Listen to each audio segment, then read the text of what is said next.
Hey, hello, friends.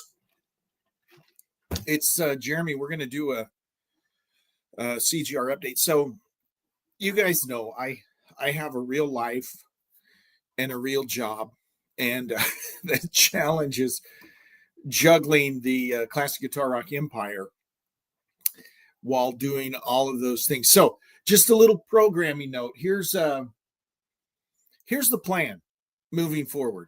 Okay. I will continue to do classic guitar rock updates that will go to, the various platforms, YouTube, Facebook, and X. Rich and I will do regular live broadcasts as well. And again, those will go to the platforms. And then I'll also get back to doing the podcast. Now, what I have been doing for about the last year and a half is I've been uploading these updates as podcasts, which really is kind of dumb. If I'm listening to podcasts, I don't want to hear a 12-minute update. So we're going to keep them all separate. The podcast will be long form. We talk about an album, we talk about an artist, that sort of thing. That'll be its own thing. That'll be a podcast. And then we'll also have the daily updates that happen about once every 2 weeks, right? And then we'll also do the live streams with Rich and I. And another thing we're going to experiment with is spaces, the live spaces on X. Have you been to one of those? They're kind of fun. We'll try and do some of those as well. But trying to get back into a regular routine here. And by the way, you'll notice I'm trying to upload more of the albums you should own. Those are just kind of fun to do. And I just get on fairly often and just say, hey, here's a cool album. You should own it. It's all about content. Content is king. You got to publish often to keep the eyes on your empire. Now, I'm at about 19,000 subs on YouTube. I've got about we just hit 75,000 followers on X. On Instagram, I've got like 200. I mean, I haven't been doing Instagram. Facebook, I got, I don't know, a couple thousand, whatever. But really, X and YouTube are where I get most of my traction. So thank you for joining us wherever you are joining from. And as always, you can come in and make a comment here. So let's get to some news of the day. It's been over a month now since Ozzy passed, well over a month. And in a new interview with Rolling Stone UK, Ozzy Osbourne's son, Jack, was asked what the experience of the Back to the Beginning concert was. And he said, this is interesting, quote, I got up there a couple of days early. I saw Sabbath's sound check. It was powerful in a way that was surprising. I knew it was going to be a hard day for the whole family, especially him. And so it was like a living wake. There was a divine perfection to it all in a weird way. It was a full stop. I mean, he saw people he hadn't seen in 30 years. He got to see friends and fans and just be in his hometown, and it was just wild and really moving. And he was asked, what Ozzy's experience at the show was like. He said he was so happy since he got sick, he became a bit of a social media junkie. He was on Instagram, he was on TikTok, he had YouTube because he was relatively stationary, so he did a lot of social media scrolling. It was the first time he'd done a gig and then got to see direct response on social media. So every morning he would wake up in England and you'd get tabloid newspapers, and every day of the week following was some big spread in one of the British newspapers. He just really got a kick out of seeing all the great reviews and all the posts online. He was so stoked. I'm like, Dad, all these reviews are amazing. And he goes, I can just imagine Ozzy saying this, a lot of effing good that does me. I've retired. Jack went on to say that the Back to the Beginning concert was huge for Ozzy, and he was frustrated he couldn't get out of the chair. but I think all things considered, he did a great effing job. The only thing he said to me was like, "Oh, I effing started losing it, and Mama, I'm coming home." And my response was, "Well, everyone was." And that was kind of an emotional thing if you saw that. And you could see at the end, Ozzy, there were some awkward things because Ozzy couldn't get out of the chair, right? Um, and you could tell his frustration. It's just such a good thing that he was able to do that before his passing. I mean, I think everyone is super grateful about that. The Black Crowes, Grammy award winning and Rock and Roll Hall of Fame nominated. Two institutions that totally suck, by the way, but that's not a reflection on Black Crowes. Anyways, the Black Crowes performed their acclaimed 1994 album Amorica in a brand new episode of Recorded Live at Analog. Have you seen this? I'm going to have to look this up. Recorded Live at Analog, presented by United Family of Cards from Chase. Okay, it's Chase Credit Cards produces or sponsors this. It's on PBS. PBS has a long history of great music shows. Austin City Limits. Didn't they do the show called Soundstage? Was that PBS? Anyways, they've got a lot of great live shows or have had over the past and great documentaries. I don't know if that's still the case, but it used to be the case. You know, there's so many options now to watch things that the networks, it's a challenge. It's a challenge for them. But anyways, I'm going to check out this series because I bet there's other cool stuff on there. Recorded Live at Analog. Led by founding brothers Chris and Rich Robinson, the Black Crowes revive Amorica on the Analog stage in episode 7 of season 2 for an exclusive audience of fans and United Card members. Oh, there it is. Okay, so card members. So maybe if you have one of these credit cards from Chase, you'll get to be on one of these shows sometimes. But here's the cool part. The performance is available to stream for free on YouTube starting today. Okay, so you can go in and watch it today. I think I'm going to do that. I like the Black Crowes. Chris Robinson says, revisiting Amorica in Nashville felt like coming home, a chance to reconnect with a record that defined a chapter for us. It was great to be able to share it with fans in a way that felt so personal. There's a maturity that has come to the Black Crowes. They were,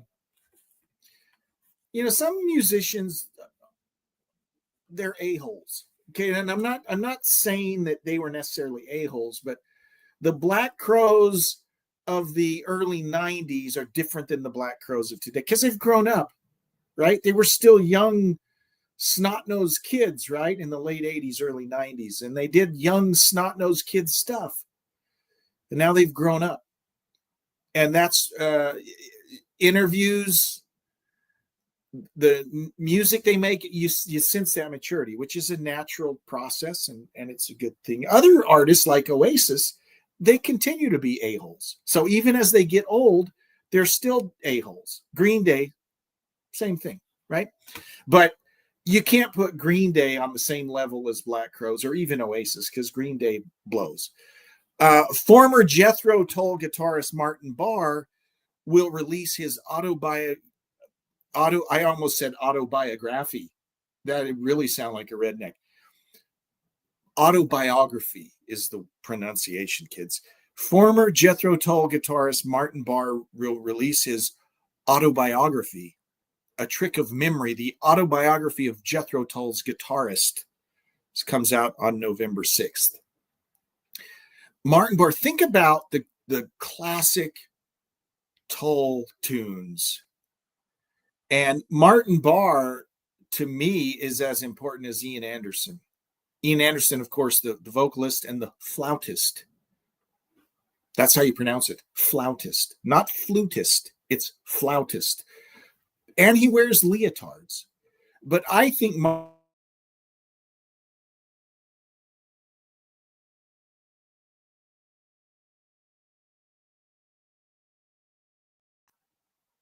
okay,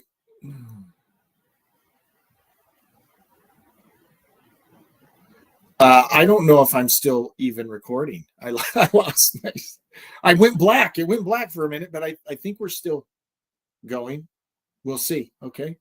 But Jethro Tull has been kind of stagnant's not the word, because they're still doing stuff. But Martin Barre left a long time ago, and I think Martin Barre was so important to the band and what they did that it's just not the same without him. He's also a flautist. Did you know that? He started his music journey playing the flute and saxophone before he switched to the guitar. And thank goodness he did, because he's got a very visceral, powerful style. Think of Locomotive Breath and Aqualung. Just great guitar. I mean, he's really good. He was a key member of Jethro Tull from their second album in 1969 until 2014. His guitar work defined much of the band's sound, contributing to their success and enduring popularity. Martin played on all of Jethro Tull's studio albums, from their 1969 album Stand Up to their 2003 album, the Jethro Tull Christmas album. And of course, an interesting footnote, which is kind of unfortunate for both parties involved, those of us that are old enough to remember. 1989, the Grammy Awards. For the first time ever, there will be a Best Hard Rock Heavy Metal Performance Grammy. Okay, so this is for, they didn't call it Album of the Year, they didn't call it Song of the Year, they called it the Best Hard Rock or Heavy Metal Performance. And if you recall, it was Metallica's And Justice for All, which is a pretty monumental album. And they were up against Jethro Tull, Crest of the Knave. Okay. So, okay. Nothing against Tull, right? But who else could have been up there? And that was the thing that stymied folks, is why is Jethro Tull up for a heavy metal Grammy? Everyone was scratching their head, but we all assume that, well, Metallica will just win it because Jethro Tull's not metal. Well, how shocked were we when Jethro Tull won the medal or the Grammy for the best metal performance in the first ever Grammy in that category? Yeah, it was crazy, but it's no reflection on Crest of the Knave is actually a great album. It just ain't metal. And they shouldn't have been in the same category with Metallica. Couldn't there have been Iron Maiden? Wasn't there an Iron Maiden album out at that time that they could have put in there? Or Judas Priest, or someone that was actually kind of more metal than Jethro Tull? It was a whole weird thing. And so over the years, some Metallica fans were mad at Tull. Well, it's not Jethro Tull's fault they won. It's not their fault that they got nominated, but I think they felt kind of dumb too, because, okay, we'll take this award, but why were we nominated? It was just a weird deal all around. That's why the Grammys, crap. Yeah, Rock and Roll Hall of Fame, crap. It's crap. And my buddy Frank is back. Hey, Frank, how are you? Frank, multi-instrumentalist, DJ in Dallas. Awesome dude. Thanks for being here, Frank. So that's interesting. Okay, now here's another. This is a microcosm of a much larger issue in the music biz, and we have shared this story in different ways many times. It's a continuing theme. And Frank, it's great to see you. I appreciate you being here for sure. Any of the rest of you, if you're watching, chime in. We'd love to hear from you. But this is a topic that is common and will only be more common. We've talked about it in context of The Who. We specifically talked about The Who along these same lines, artists that have said the same thing. But in a new interview with Marco Sarjala of Chaos Zine, that's a publication in Europe, Legendary vocalist, bassist Glenn Hughes. You'll remember Glenn Hughes from Deep Purple, most recently Black Country Communion. He was in Black Sabbath for about 4 minutes. Still a phenomenal talent, great singer, great bass player. Interesting life.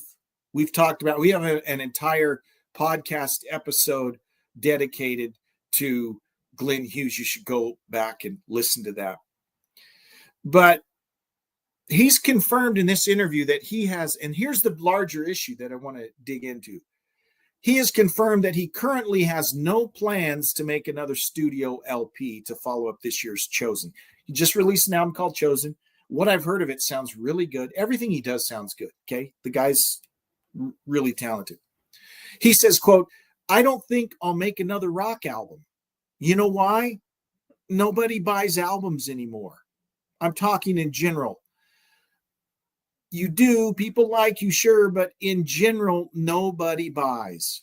Nobody buys. I write this stuff, I record it, I do a lot of interviews, and then the album comes out. It's great. It charts the first week, and then it's like, it's over. I'm laughing because I'm like, what? What the F? You know, it's the same for everyone. It's not just me. Everybody, you see it. It's not just me. I have to ask the question myself, is it time? No, it's like new albums are now like in and out.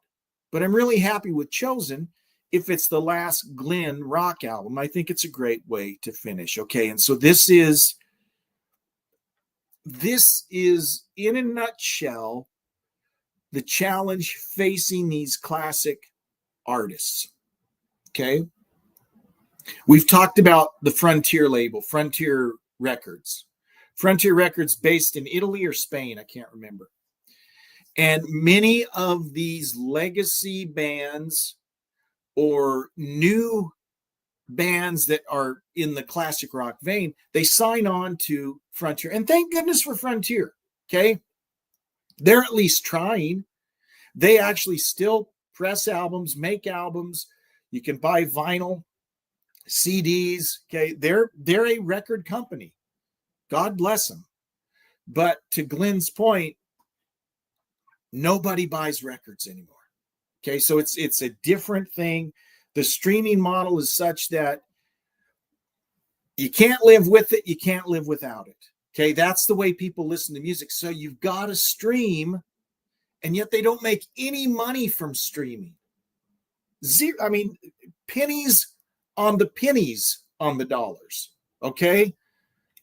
Literally. I mean, if they get 1 million streams and they make $500. I mean, it's incredible. So Glenn, the same thing that Pete Townsend and Roger Daltrey have said, it does not make any sense to produce an album. Why would you? Why would you spend the money to produce an album when no one buys albums? So it's a conundrum wrapped within an enigma. I mean, it's a crazy thing. I don't know that there is an answer. It's just the way the world is now. But Frontier Records is one of several labels that is still producing albums. But the Frontier, and this is a common criticism, you know, they'll make these albums and it's kind of a mass production type thing. They'll assemble bands. I mean, they'll make up bands. They'll put people together just to make an album. They probably don't pay the guys very much, but hey, it's something to do. And then they put out these albums. There's minimal PR. There's no touring. There's nothing other than they produce these albums, put it out, and then it's kind of gone. Right. So all of these artists that I like, for the most part, many of them, they're on from Michael Schenker. Michael Schenker has continued to put out albums every year or so. Unless you're a diehard Schenker fan, you would have no idea. And here's the bummer. They're good albums. It's good stuff that's coming out. A lot of these albums are really good, but no one will ever hear them and no one will ever buy them. And I don't know the answer. I don't know the answer, but that's just how it is. That's how it is. And so Glenn has said, I'm not doing it anymore. Not going to make any more albums. Glenn, like many of the folks of his generation, how do they survive? Well, they continue to work in multiple projects. Okay. Our next story is about Michael Sweet. Michael Sweet, same thing. He's got his Stryper stuff. He does Michael Sweet stuff. He'll collaborate with George Lynch. He'll collaborate with other people. He's probably on Frontier. I don't know. Yeah, I think the new Stryper album is Frontier, right? Many of the new classic rock albums are on the Frontier label. And so, with a few rare exceptions, there are a few bands that are still big enough that they have big tours, Iron Maiden, Judas Priest, not as big as Iron Maiden, but they can still draw people, right? But many of these bands that aren't quite that big, that's the way they continue to make a living in the music biz. They do multiple projects. Robin McAuley, right? He was in Black Swan. Now he's got a Robin McAuley solo album, both on Frontier Records, by the way. He'll collab with Michael Schenker. Ronnie Romero, same thing. Ronnie Romero was collab with Schenker, with Vandenberg, with several of these different projects. Talented guy. That's how you continue to stay in the business. You get involved in lots of projects because there's not the support to be in a band putting out albums. It just doesn't work that way. There is no answer. It's just the way it is. So what does that mean for us? That means if we're fans of this, we need to support it. We need to support it. And that kind of rolls into our last story here. Stryper. I'm a Stryper fan. I'm a Michael Sweet fan. Okay, I like Stryper. I like Michael Sweet. Go back and listen to Stryper. Think about the music of the time, right? When they were coming out, mid 83, 84, I think is the first time I heard of Stryper. They're musically as good as any metal band there was. The talent is there, right? Many people didn't like the Christian rock thing. Personally, I liked it, right? So but you can't deny the talent that was Stryper musically. They were a great band. Well, so Michael Sweet and his wife Lisa have launched Faith in Music Foundation. It's a new nonprofit that's dedicated to empowering musicians and fostering the next generation of music industry professionals. Michael said, now his wife, by the way, has a background in like nonprofits. So she it's not that she's just coming along because she's married to Michael. This is what she does, right? So it's a makes sense for this to happen, right? Michael comments, quote, "If you've known me and Lisa for any amount of time, you know music has never just been a career for us. It's been a calling. It's taken us places we never imagined, introduced us to people who changed our lives and taught us lessons we couldn't have learned anywhere else.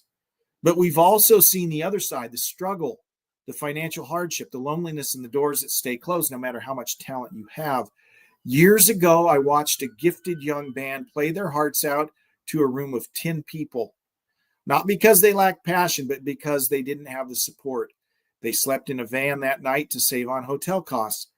That moment stuck with me. It reminded me how many musicians are doing everything right, but still feel like they're fighting a losing battle." So this foundation, and I don't exactly know how it will work, but I commend their efforts. I applaud them for their efforts. This is a foundation that will help struggling musicians kind of keep that dream alive. And I think it's awesome. I think it's awesome when musicians who have the ability to help. And I've talked about this before, and I don't mean politics. I'm not talking about politics. Doesn't really help anyone, right? But if you get involved in a cause that you're passionate about, right? And this transcends political stuff. We've talked about John Bon Jovi working in organizations to help the homeless. That's awesome. Ted Nugent raising millions of dollars for Wounded Warrior and youth program. That's awesome. Again, take the politics out, because politics is just crap. But I love these artists that put their money where their mouth is. And so I always want to call attention to that, regardless of what their politics are. I don't care. Okay. We need John Bon Jovi's, we need Alice Cooper's, we need Ted Nugent's, people that raise a lot of money for causes that help a lot of people. So kudos to Michael Sweet and his wife for doing this. It's great. Marlon, how are you, sir? I see that your avatar is back.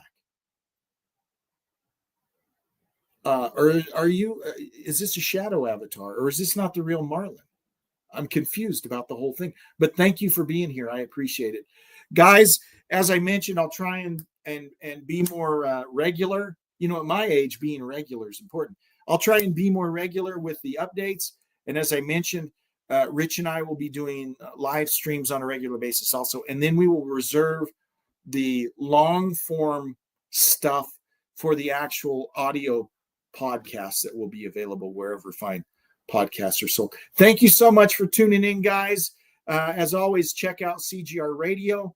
Everything you need is at classicguitarrock.net. So go out there. You'll have a link to the podcast and to the radio. And I appreciate all your support. Take care, and we'll see you next time. Bye-bye.